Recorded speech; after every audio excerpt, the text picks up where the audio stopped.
स्वामी जी, आपने वेदों की बात कही और वेदों की बड़ी महिमा आप मानते हैं। हमने सुना है वेद लाखों वर्ष पुराने हैं। ऋग्वेद को यूनेस्को ने सबसे पुरानी पुस्तक का दर्जा दिया है। अत्यंत महत्वपूर्ण ज्ञान कांड को उपनिषद कहते हैं। वेदों में हमारा गौरव है। तो हमारे विद्यार्थी तो कह रहे हैं हमें साइंस चाहिए, हमें वेद नहीं चाहिए। वेद या विज्ञान ऐसा विचार करना ही नहीं चाहिए। विज्ञान की भी प्रगति उतनी कहां हुई। गीता पढ़ने का ग्रंथ तो है, पढ़ाने का भी ग्रंथ है।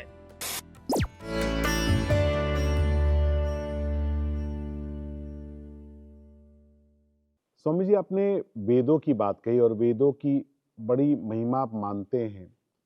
आपने 40 वेद विद्यालय स्थापित किए हैं। मणिपुर से लेकर कश्मीर तक पूरे भारत में आसेतु हिमाचल आपने वैदिक धर्म की संस्थापना के लिए वेदों के विद्यालय खोले। हमने सुना है वेद लाखों वर्ष पुराने हैं। ऋग्वेद को यूनेस्को ने सबसे पुरानी पुस्तक का दर्जा दिया है। ऐसे में इतने पुराने होने पर भी इन वेदों का इतना महत्व आप आजकल कैसे के समय में कैसे प्रासंगिक मानते हैं, और वो वेद जो लाखों वर्ष पुराने थे वो आज भी कैसे उपयोगी है? वेद पुरातन है, वेद सनातन है, वेद वाङ्मय अत्यंत महत्वपूर्ण है। इस वेद वाङ्मय के ऊपर ही हमारा संपूर्ण धर्म विचार टिका हुआ है। वैसे वेदों के अत्यंत महत्वपूर्ण ज्ञान कांड को उपनिषद कहते हैं। वेद और उपनिषद, इसके पश्चात हमारे यहाँ पर हमारी अनेक स्मृतियाँ, हमारे पुराण, रामायण, महाभारत, ये इतिहास, ये सब आते हैं। ये जितने भी ग्रंथ हैं, वेदों में जो सिद्धांत कहे हुए हैं उन सिद्धांतों का स्पष्टीकरण करने के लिए बाकी सब ग्रंथ है। लेकिन एक महत्वपूर्ण बात हम लोग भूल रहे थे। वो बात ये थी, वेदों की उच्चारण पद्धति यह संपूर्ण विश्व में एक आश्चर्यकारक कार्य है। और वेदों का अर्थ कैसे किया जाए, इसके बारे में भिन्न भिन्न लोगों के भिन्न भिन्न मत हो सकते हैं। लेकिन उन सभी लोगों का मूल तो वेद के मंत्र है। उन वेदों के मंत्रों की उच्चारण पद्धति का ही लोप हो रहा था। महर्षि वेदव्यास प्रतिष्ठान की स्थापना जब 1990 में की गई, उस समय की स्थिति यानी आज से 35 वर्ष पूर्व की स्थिति जब मैं याद करता हूं, कहीं वेद विद्यालय देखने नहीं मिलते थे। कहीं नई पीढ़ी के बालक वेद पढ़ रहे हैं ऐसा दृश्य नहीं दिखता था। और मेरे मन में एक बड़ी कचोट रहती थी कि यह यदि नष्ट हो गया तो हमारे धर्म कर्म ही लुप्त हो जाएंगे। वैसे भी वेद की अनेक शाखाएं लुप्त तो हो ही गई, जो बची है वो तो विलुप्त नहीं होनी चाहिए। ये सोच करके हम लोगों ने इन वेद विद्यालयों के शब्द रक्षण की ओर ध्यान दिया। ध्यान में लीजिएगा, मैंने शब्द का प्रयोग किया, शब्द रक्षण। शब्द रक्षण यानी वोकल उच्चारण पद्धति, वो बचनी बड़ी आवश्यक थी। अभी आप देखिए ना, एक पुराना पत्थर देख करके आप कहते हैं एंटिक है तो ज्यादा महत्वपूर्ण है। एक पत्थर को संभाल करके रखते हैं, एक शस्त्र को संभाल करके रखते हैं, और किसी वस्तु को एंटिक कह करके महत्व देते हैं। तो ये जो पुरातन विद्या है उसमें तो बहुत कुछ भरा हुआ है। जिस ऋग्वेद का नाम आपने लिया, उस ऋग्वेद के नासदीय सूक्त में और अस्यवामीय सूक्त में विज्ञान के आज के भी सभी सिद्धांतों से अतीत ज्ञान भरा हुआ है। और ये वैज्ञानिक भी जानते हैं, वो समझते हैं। तो इसलिए इन वेदों की रक्षा हमारे धर्म कर्म की रक्षा के लिए आवश्यक थी, एक बात। दूसरी बात, हमारी राष्ट्रीयता वेदों पर खड़ी है। वेदों में जो भूमि सूक्त है और वैदिक वाङ्मय में जो भारत माता का वर्णन आता है, यदि हम हमारे इतिहास को भूल गए, यदि हम हमारे मूल नींव को भूल गए, तो भविष्य का निर्माण नहीं कर सकते।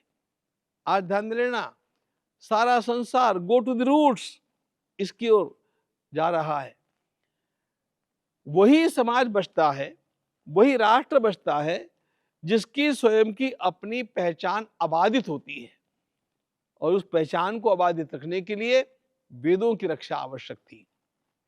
हम केवल वेदों का रटने का काम महत्वपूर्ण नहीं मानते हैं, वह एक अंग है, इसलिए शब्द रक्षण की बात मैंने की। इन वेदों में जो सिद्धांत भरे हुए हैं, वे सिद्धांत भी अत्यंत महत्वपूर्ण हैं। वेद वेदांत के सिद्धांतों को अभी अभी मैंने हाइजेनबर्ग के एक क्लिप सुनी थी। हाइजेनबर्ग ये बोल रहा है कि मैं जब क्वांटम थियरी पर बोलता हूं तो मुझे ऐसा लगता है कि मैं वेदांत बोल रहा हूं। वेदांत के उन सिद्धांतों को आज का अद्यतन विज्ञान इतना महत्व देता है, और ये सब वेदों से आया हुआ है। इसलिए वेदों में हमारा गौरव है, वेदों में हमारा इतिहास है, वेदों में हमारी अस्मिता है, वेदों में हमारी मूल नींव है। और इसीलिए वेद सुरक्षित रहेंगे तो हमारा भविष्य सुरक्षित होगा, हमारी पहचान बनी रहेगी, हमारा धर्म टिकेगा। इसलिए मैं वेदों की रक्षा अत्यंत आवश्यक मानता था। और इन वेदों में क्या सिद्धांत छिपे हुए हैं, उनको पुनः हम खोज सके, अर्थ का भी विचार करें, भाष्यों को, वेद भाष्यों को पढ़े। इसीलिए वेदर्षि तपोवन का निर्माण किया गया है। 40 विद्यालय बने, ये वेदों के शब्द रक्षण के लिए बने। आनुपूर्वी सहित स्वराघात सहित वेद विद्या का उच्चारण कैसे किया जाए, इसके लिए 40 विद्यालय बने, क्योंकि उसी में उसकी मंत्रमयता है। लेकिन उनके अर्थ का विचार करने के लिए ये वेदर्षि तपोवन बना। हम केवल तोता रटंत करने वाले पंडित निर्माण नहीं करना चाहते, तो वेदों के सिद्धांतों पर चल करके अपना जीवन बनाने वाले निर्माण करना चाहते हैं। और ध्यान रखना, चारों वेदों का सार एक महाभारत में आता है। ऐसा महाभारत में ही लिखा हुआ है, भारतम पंचमो वेदः, इसलिए महाभारत को 5वां वेद माना गया है। इसलिए वेदर्षि तपोवन का मूल ग्रंथ महाभारत है। इसमें से हम हमारे समाज का भावी नेतृत्व निर्माण करना चाहते हैं। अद्भुत स्वामी जी, लेकिन आप जब वेदों को इतना महत्वपूर्ण कहते हैं और हम आजकल की शिक्षा पद्धति को देखते हैं, तो हमारे विद्यार्थी तो कह रहे हैं हमें साइंस चाहिए, हमें वेद नहीं चाहिए। और अभी आप कहते हैं कि ऋग्वेद के नासदीय सूत्र में बियॉन्ड मॉडर्न साइंस इतने सारे सूत्र हैं, तो हमारी शिक्षा पद्धति में वेद क्यों नहीं है स्वामी जी, अभी तक भी क्यों नहीं है? ऐसा है, कभी भी वेद या विज्ञान ऐसा विचार करना ही नहीं चाहिए। वेद सहित विज्ञान या विज्ञान सहित वेद, ऐसा विचार करना चाहिए।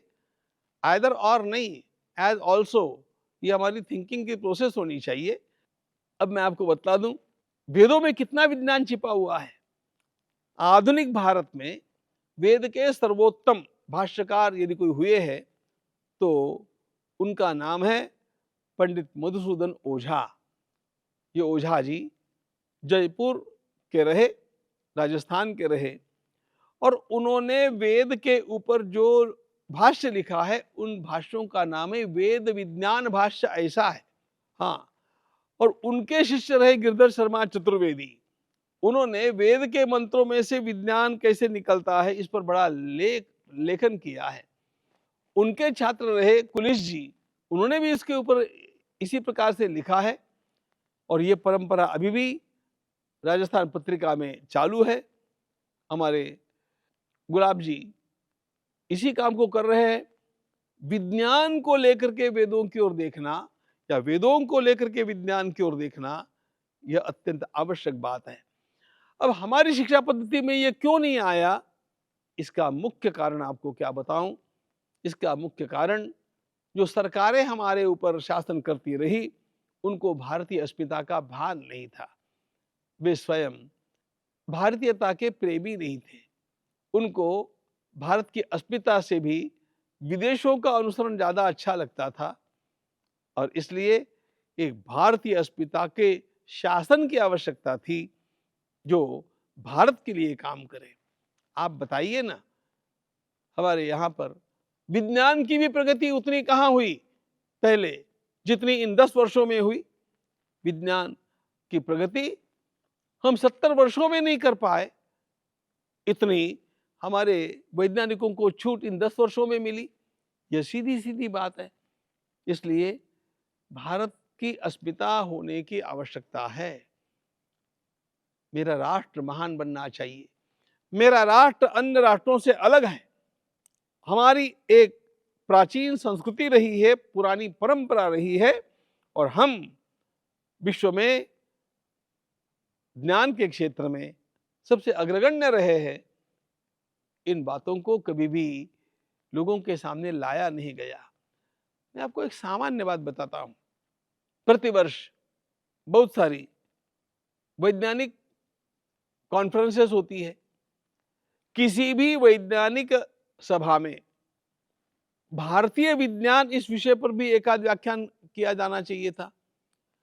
भारतीय विज्ञान का कोई व्याख्यान इन वर्षों में होने ही नहीं दिया गया, जैसा कि भारत में विज्ञान था ही नहीं। लेकिन अब जब भारतीय विज्ञान का अध्ययन आरंभ हुआ और भारतीय विज्ञान पर बोलने का भी आरंभ हो गया, तो भारतीय विज्ञान की जो अनेक प्रकार की प्रगति की पुरातन गाथाएं हैं, वे लोगों के सामने आने लगी। संसार को शून्य हमने दिया, पृथ्वी गोल है, ऐसा गैलीलियो और कोपरनिकस ने 400-500 वर्ष पहले बतलाया। लेकिन हमारे इतिहास में तो हजारों वर्ष पहले भूगोल शब्द है, गोल ही है।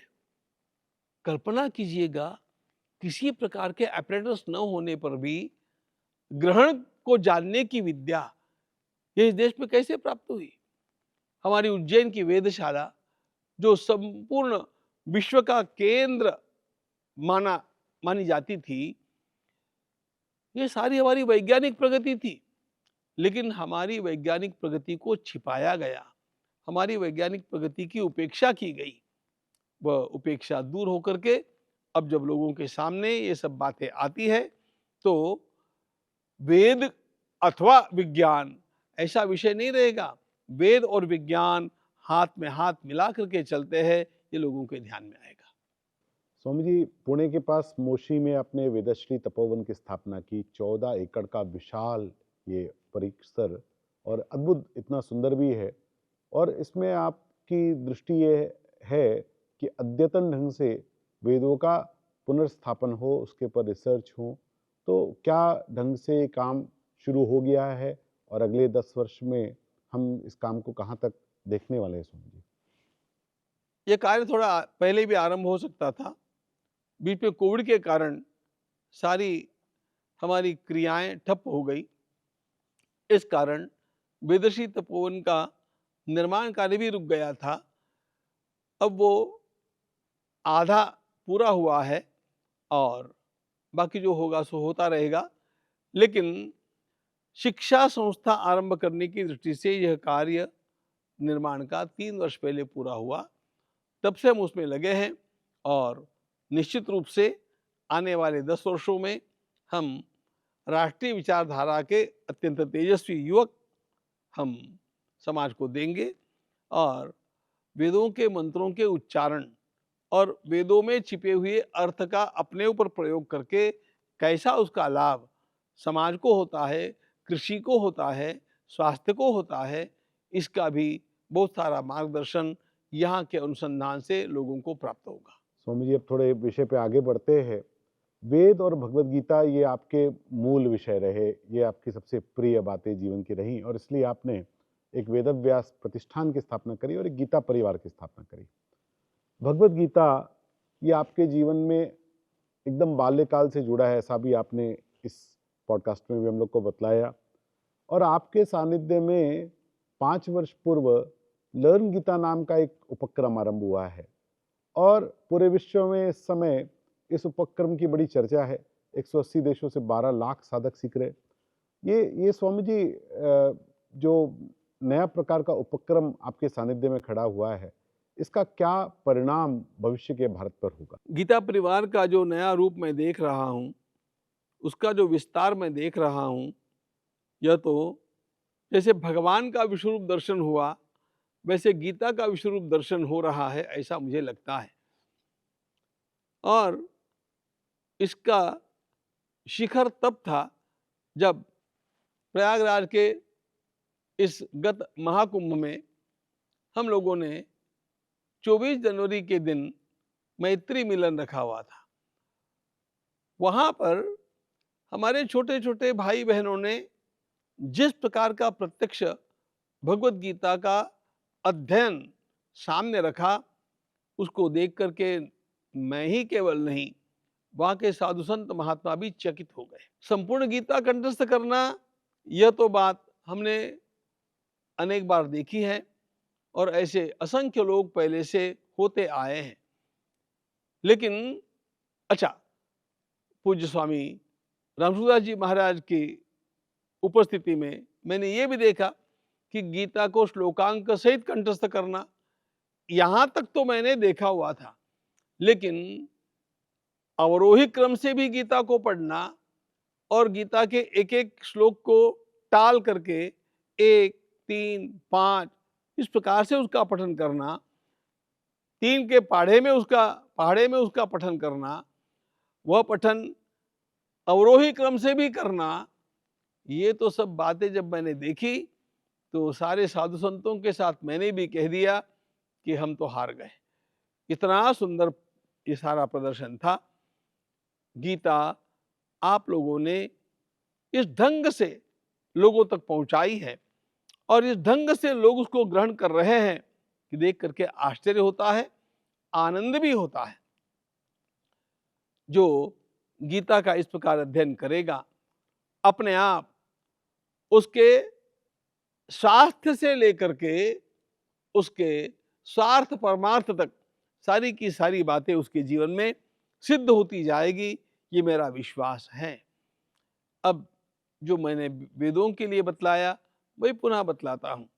गीता पढ़ने का ग्रंथ तो है, पढ़ाने का भी ग्रंथ है, लेकिन धीरे धीरे गीता जीवन में उतरनी चाहिए। गीता के एक एक श्लोक को लेकर के अथवा गीता के सिद्धांतों को लेकर के उसे अपने जीवन में उतारने का प्रयास जो कोई करेगा, वह सफलता की सर्वोच्च स्थिति पर जाकर के पहुंचेगा, इसका मुझे विश्वास है। एक बात और है, आपको भी ये बात ध्यान में आनी चाहिए। कितना बड़ा संगठन का सूत्र है भगवत गीता। भगवत गीता ने अपने आप हमारे देश के सारे प्रदेशों को जोड़ दिया। भगवत गीता ने अपने आप इतने सारे देशों को जोड़ दिया। तो संगठन का भी एक महामंत्र है, यह ध्यान में आना चाहिए। सारे वेदों का सार महाभारत में, महाभारत का सार भगवत गीता में, और वह भगवत गीता यदि हमारे कंठ में विराजमान होती है तो इससे बड़ा कोई भी हम लोगों का लाभ नहीं हो सकता। यह बात जम गई लोगों के अंतःकरण में, इसका मुझे आनंद है। और यह बात सत्य भी है कि देखो, वेदों के बारे में अपार आदर हम लोगों को है, लेकिन सब लोग वेद नहीं पढ़ सकते। इसलिए मैं ये कहते आया हूं, कुछ लोगों को वेद पढ़ाओ और सब लोगों को गीता पढ़ाओ। मैं अपनी भाषा में बोलूं तो Gita for Vedas for the classes and Gita for the masses. हर घर गीता, हर कर गीता, यह जो अभियान गीता परिवार चला रहा है, यह अपना रंग लाएगा। अपने आप राष्ट्रीय एकात्मता निर्माण होगी, अपने आप सद्गुणों के मार्ग पर चलने की प्रेरणा लोगों को प्राप्त होगी और हमारे देश का भविष्य सुनहरा होगा। इसमें मुझे कोई भी आशंका नहीं है। ऋषि संवाद का यह एपिसोड यहीं पर पूरा होता है। अगले एपिसोड में हम पूज्य स्वामी जी से और भी रुचिकर प्रश्नों के उत्तर प्राप्त करेंगे। सभी को जय श्री कृष्ण।